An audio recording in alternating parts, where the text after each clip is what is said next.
So Israel was listed by genealogies, and these were recorded in the book of the kings of Israel. Then Yehuda was carried away captive to Babal because of their unfaithfulness.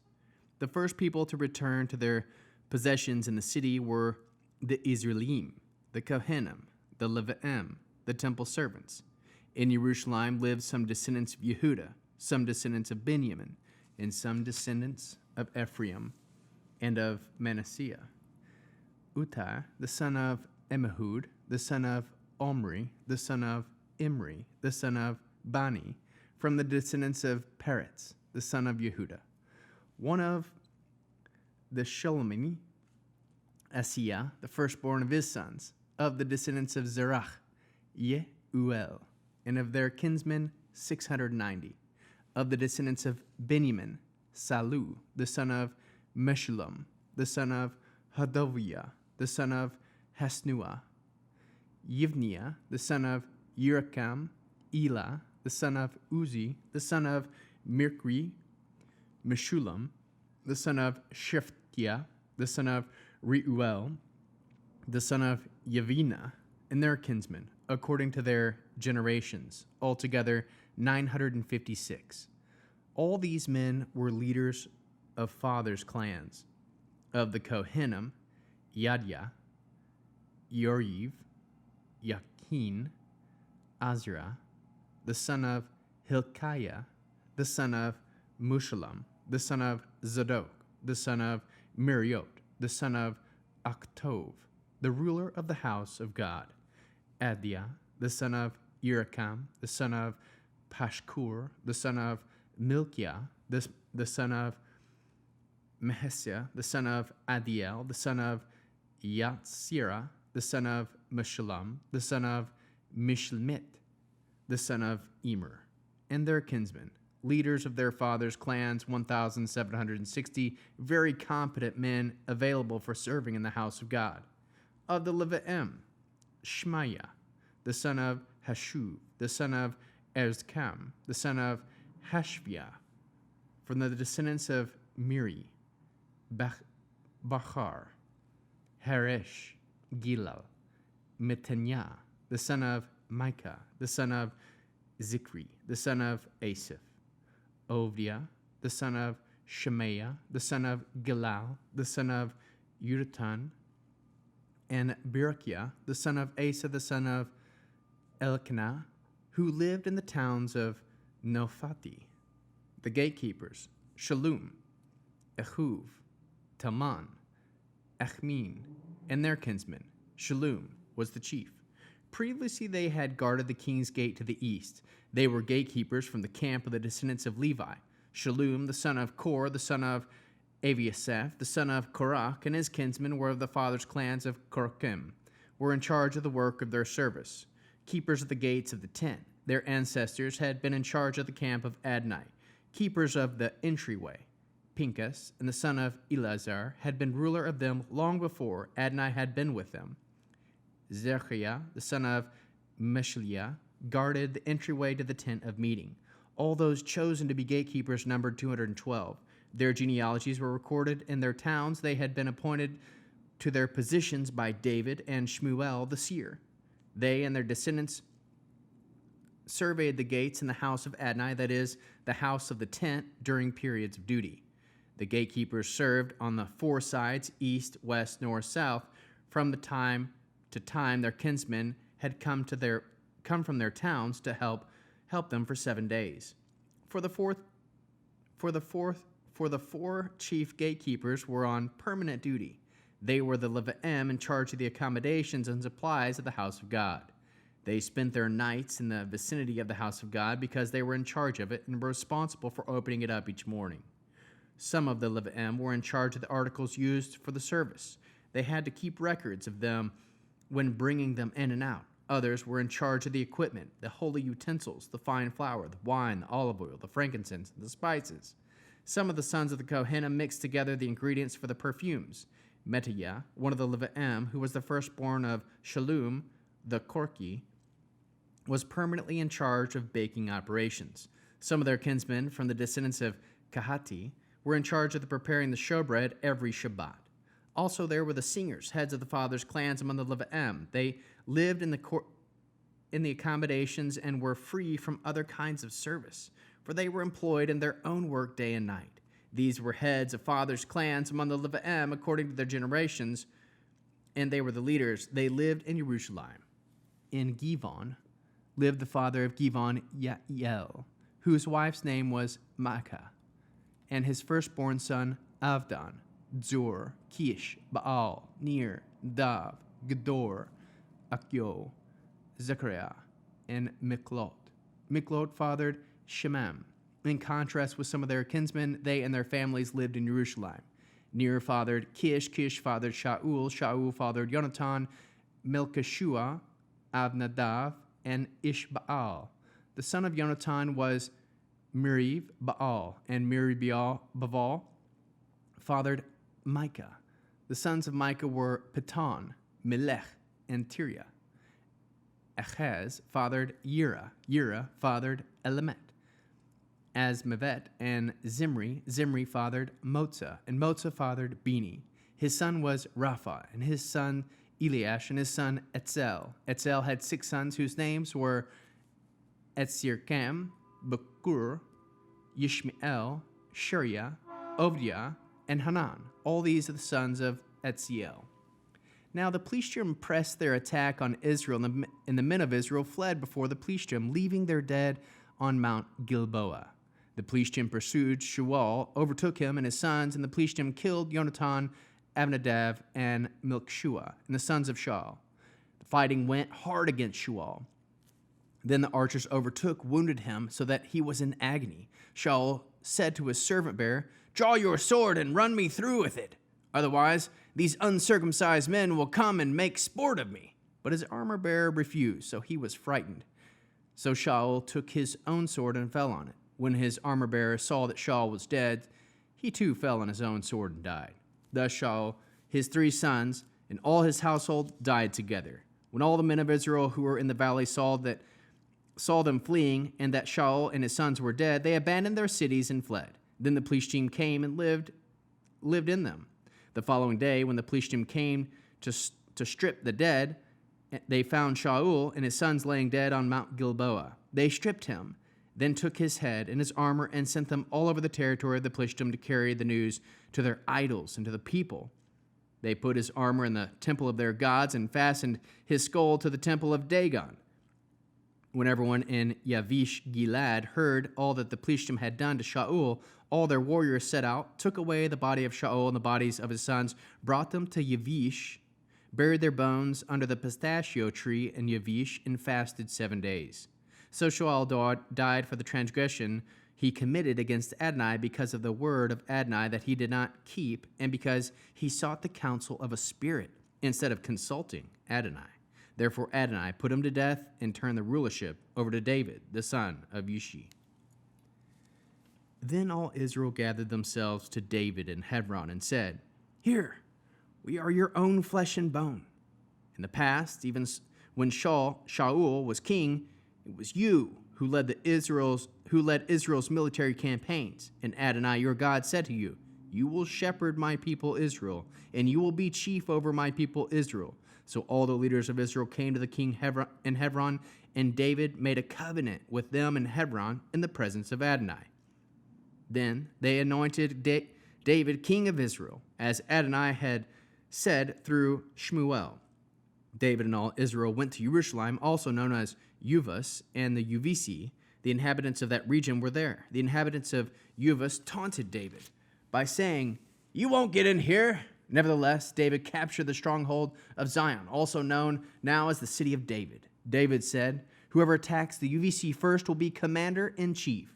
Joab, the son of Shariah, attacked first and was made commander. David lived in the stronghold, therefore he called it the city of David. David built the city around it, starting at the Millo, earth rampart, and going around, while Joab repaired the rest of the city. David grew greater and greater because Adonai Sabaoth was with him. There are David's chief warriors, who, under his rulership, joined forces with him and with all Israel to make him king, as Adonai had said concerning Israel. Here is the list of David's warrior heroes. Yoshavam, son of Hokamoni, the chief officer, who was the one who raised a spear against 300 men and killed them in a single encounter. After him was Eleazar, the son of Dodo, the Arkoki, one of the 3 warriors. He was with David at Pasdamim, where the Plishtim had assembled for battle. There was to a plot of ground full of barley, and when the people fled from the Plishtim, they stood in the middle of the plot and defended it, killing the Plishtim, and Adonai saved them with a great victory. 3 of the 30 leaders went down to the rock and came to David during harvest season at the cave of Adullam, when the army of the Plishtim had set up camp in the Rephaim valley. At that time, David was in the fortress. The garrison of the Plishtim was in Beit-Lechem. David had a craving and said, "I wish someone would give me some water to drink in a well by the gate of Bethlehem." The 3 broke through the army of the Plishtim, drew water from the well by the gate of Bethlehem, took it and brought it to David. But David would not drink it. Instead, he poured it out to Adonai and said, "My God forbid that I should do such a thing. I am to drink the blood of those men who went to put their lives in jeopardy. They risked their lives to bring it. He would not consent to drink it." These are the things the 3 warrior heroes did. Abashi, the brother of Joab, was chief of these 3. He raised his spear against 300 men and killed them.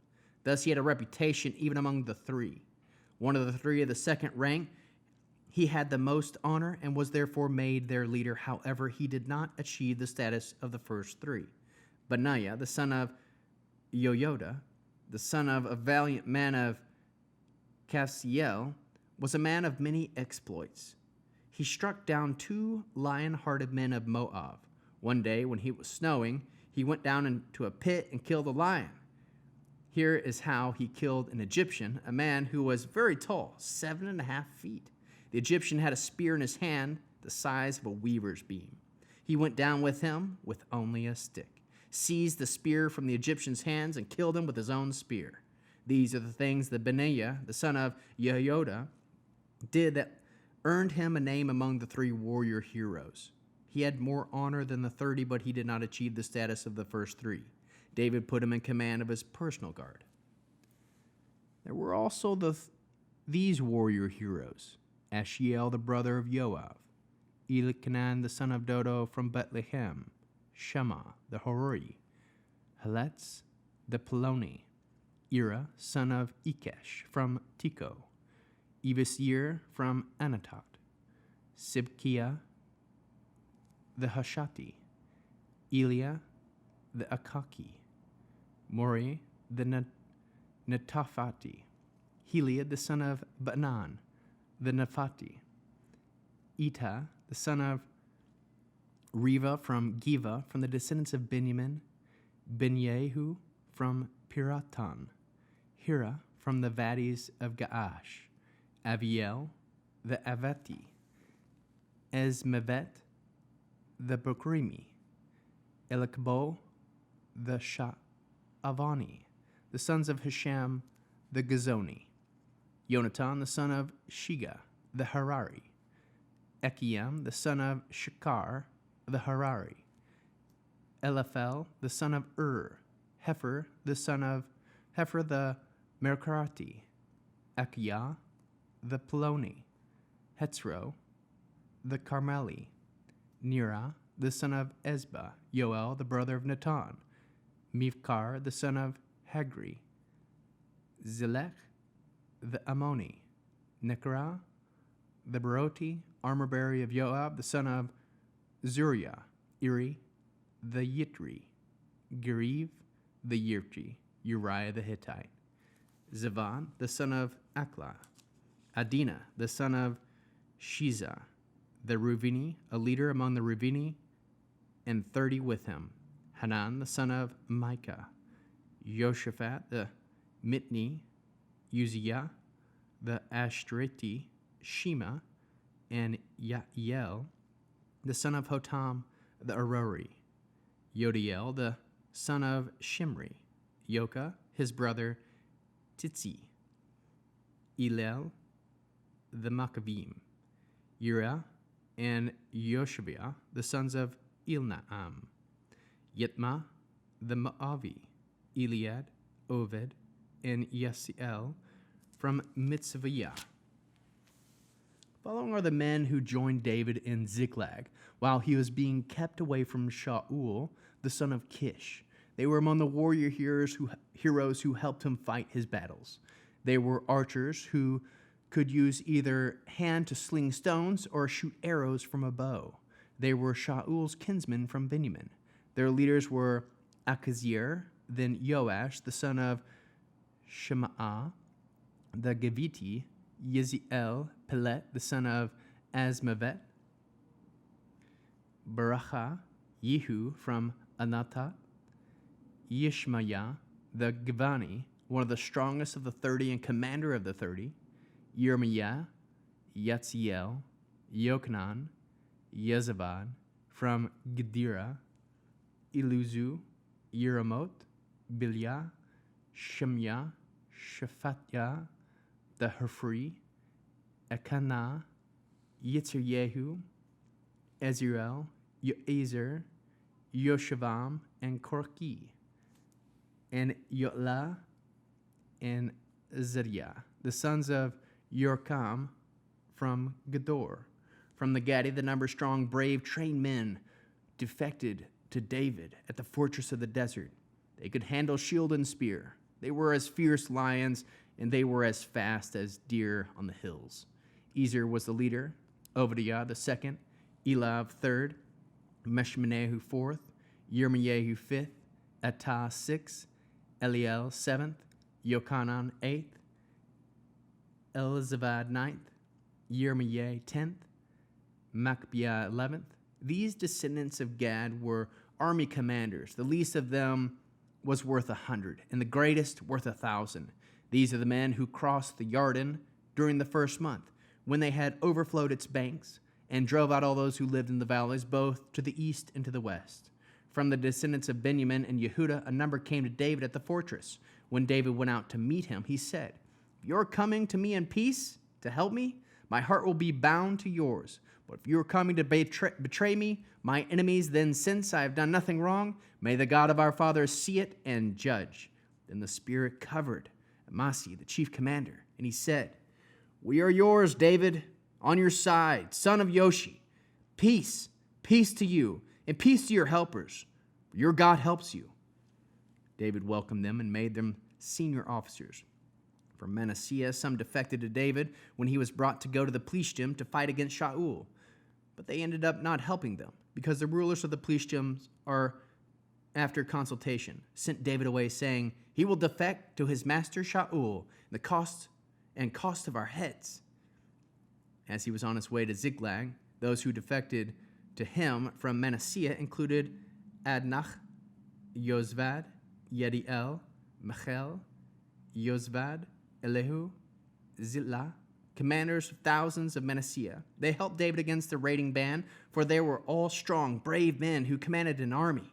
Indeed, reinforcements to assist David reached him daily until there was a great army, like the army of God, following after the numbers of those who came armed for war to David in Hebron in order to transform him to the kingdom of Shaul, according to what Adonai had said. The descendants of Yehuda bearing shields and spears numbered 6,800 armed for war. Of the descendants of Shemron, strong, brave men for war, there were 7,100. Of the descendants of Levi, there were 4,600. Yedyoda was the leader of the house of Aaron, and with him were 3,700. Also Zadok, a young man, strong and brave, 22 commanders from his father's family. Of the descendants of Benjamin, the kinsmen of Shaul, were 3,000. For up until them, the majority of them had remained loyal to the house of Shaul. Of the descendants of Ephraim, there were 20,800 strong, brave men, well known their fathers' families. Of the half-tribe of Manasseh, 18,000 were designated by name to come and make David king. Of the descendants of Issachar, men who understood the times and knew what Israel ought to do, there were 200 leaders, and all their kinsmen were under their command. Of Zebulun, 50,000 men were fit for military service, experienced in war, and able to use all kinds of weapons. They were brave, and none were double-minded. Of Naphtali, there were 1,000 officers, and with them 37,000 troops, having shields and spears. Of Dan, 28,600 were experienced in war. Of Ashir, 40,000 men were fit for military service and experienced in war. On the other side of the Jordan, from the Reuvani, the Gadi, and the half-tribe of Manasseh, were 120,000 with all kinds of weapons for battle. All these soldiers who were experienced in war came to Hebron wholeheartedly to make David king over all Israel, and all the rest of them, and all the rest from Israel were single-hearted and wanting to make David king.